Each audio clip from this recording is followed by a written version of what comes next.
Hi. So it's been a little while. I got a little bit busy with work and friends and just life in general, but I wanted to come back and make this video because I posted on my Twitter about something and a friend encouraged me to make a video about it. But first, somebody commented on my last video. Oh my god, my first comment. Am I famous yet? And they said, "Who are you, mystery woman? Will you be my Valentine?" Let me answer your second question. No. And to answer your first question, I guess I never really introduced myself in any of my other videos, but my name is Angela, and I'm a singer and a songwriter, a musician and an artist, and a cat lady. Where is he? Oh, he's out of frame. You can't see him. But now you know that I don't make my bed. If you want to check out my music or follow me on social media, that's down in the description. All my stuff is down there, including some links to my music playlists. I wanted to talk about my apartment, which is haunted. At least I believe it's haunted. My upstairs neighbors also believe it's haunted. And I want to tell you why. I grew up around Philadelphia, in the suburbs, and I went to college in Philadelphia, downtown in Center City. I loved it. I love Philadelphia. I think it's a great city to visit. I personally wouldn't live there again, I think because it's a little bit small and everybody knows everybody, which I don't really like. Nevertheless, I do love Philadelphia. It's a really dope city. You should go. After college, I moved back home to the suburbs and I hated it. Obviously I loved being able to see my parents every day, and like, I miss my mom so much now that I don't live at home, and like, I miss my dad, and just, I don't know, I miss my family, but I didn't like living in the suburbs. So after 3 years of saving money, going on tour, and just saving as much money as I could, I finally moved to New York. For some reason, I've always gotten really lucky finding apartments. Like, I had 2 different apartments in Philly. One that was pretty small and like kind of expensive, but it was only expensive because of the location. It was like right off of Broad Street. I lived there for a year, and then I found a bigger apartment for a lot less money, and it was great. It was like a 15-minute walk from school. It was perfect. I loved that apartment. I missed that apartment. However, I got super lucky in New York as well, and found a basement apartment that is giant. I have the luxury of living by myself. That is a giant blessing. I had some pretty awful roommates my freshman year of college, and just like I vowed to never live with anybody again. Maybe I'll tell that story a different time. So I got super lucky with this apartment. It's giant, it's beautiful. I fell in love with it immediately when I saw it. It took me a few months of really digging.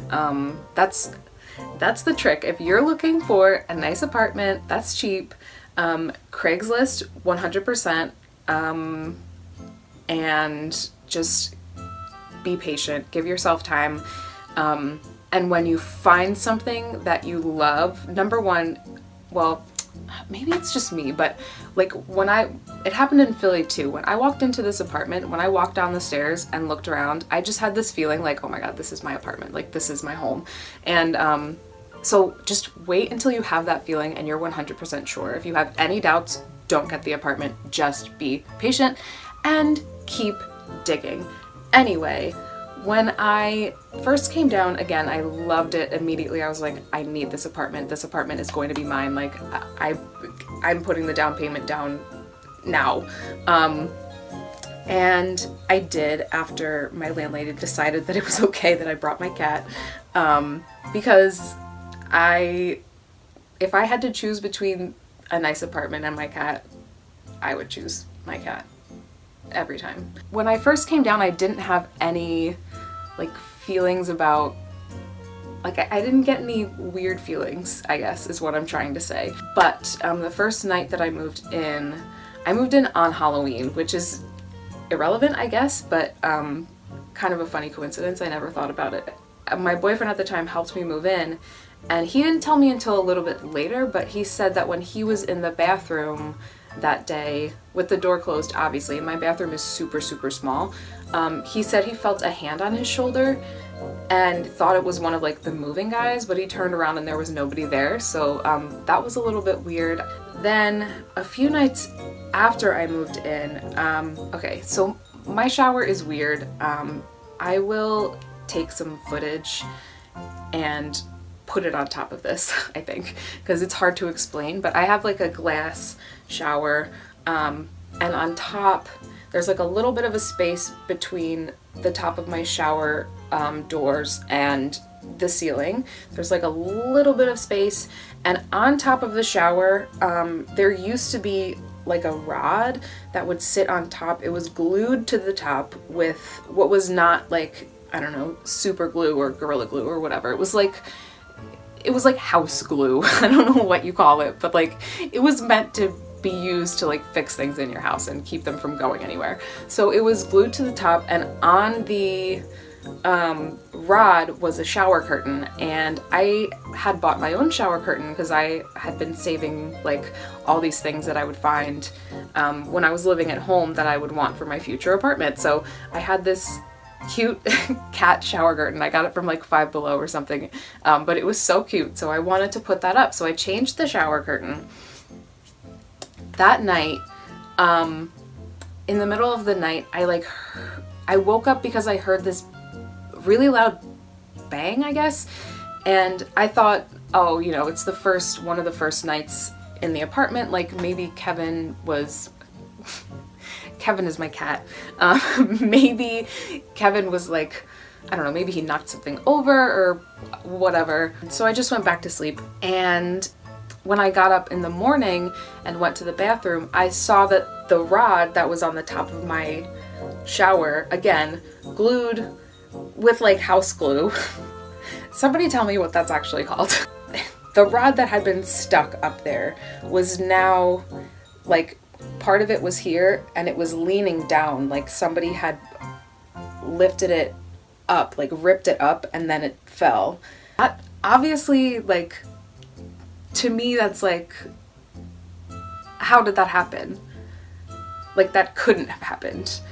And it was interesting to me that it was after I changed the shower curtain, because, okay, I should mention that a lot of things that I have in my apartment were left here by the people who lived here before me. My couch, my bookshelf, I have a chair that matches the couch. There was a carpet, my kitchen table, my coffee table, like a bunch of little, I have like a little thing over here, you can't see it, but my lamp is on it, and that was left here. Just like a lot of stuff was left here, including the shower curtain. So anyway, that was strange. And then a few nights after that, so I have my closet is a sliding door, which is old, and you need to slide it yourself, obviously. It's not like loose and it can't close by itself. But I always leave it open because Kevin likes to go in there sometimes and sit. I think there must be like a little heating pipe or something back there, because he likes to go and sit in my closet sometimes. And so I always leave it open. And one morning I woke up and I heard him meowing, and my closet door was closed and he was in there. So he got locked in my closet.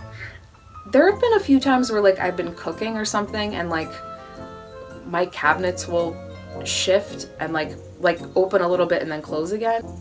There was one night that I was with my now boyfriend, and we were hanging out in my living room, and one of my bags in my closet fell down out of the closet off the top shelf. Those are the shower curtain was like the biggest thing I think that happened. I also did hear not too long ago a really, really loud bang like coming from here in my room, and I came in and nothing was knocked down, so that was a little bit strange. So the thing about it is, it is weird, and there's definitely, I do believe there's definitely something here, because I will sometimes get feelings like I'm not by myself right now. I know that you all know that feeling of like, there's somebody here with me, but I can't see them. But it's never a bad feeling. Like I don't ever feel threatened or scared. I just feel like there's somebody else here, or there's something else here. So I'm not worried or concerned. And I try not to be scared, because I have heard that when you feed into that fear, it sort of gives the spirits like power or something, I guess. It makes them stronger or something. And yes, if you're wondering, I do believe in ghosts, I believe in spirits, I believe in angels, I believe in demons. We're not gonna go there. I mean, that being said, like I don't believe that there is a demon or like something bad in my house. I just think it's somebody who was here before, who believes that this is their space, and for a little while was kind of angry that somebody else was in it and changing it, and now he's just kind of chilling. Like I always tell people, he's a chill ghost, he doesn't do anything. I also wanted to tell you what my upstairs neighbors had told me, because they used to live down here. So first they lived down here before they moved upstairs, and one of their daughters, her bedroom was what is now my office, and it's like a small little room. It's right next to the boiler room, which is locked and has something on the front that looks like somebody was like locked in there and could look out. I don't know, it's something else.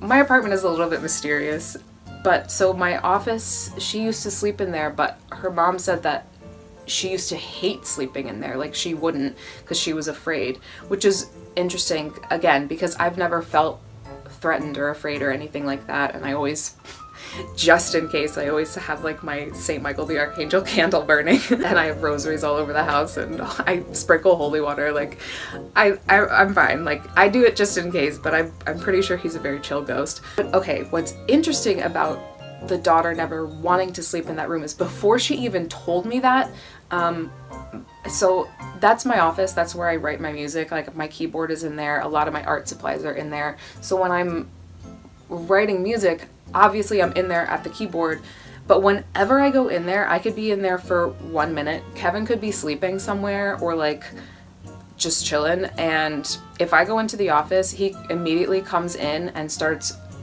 meowing at me nonstop until I leave. And it's never because he wants anything. He's never that talkative unless he wants food. But even then, it's not nearly as much as it is when I'm in my office. And then as soon as I leave, he'll go and lay down somewhere and go back to sleep. Like he hates when I'm in there. It's like he's saying, there's something in here, like please leave. And animals are very sensitive to things like that. So I definitely think that's pretty significant.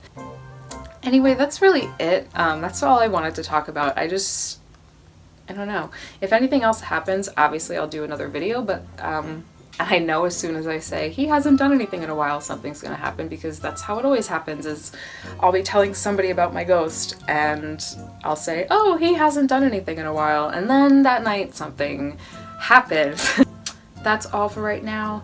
Don't forget to head down into the description and check out all of my things, including my music.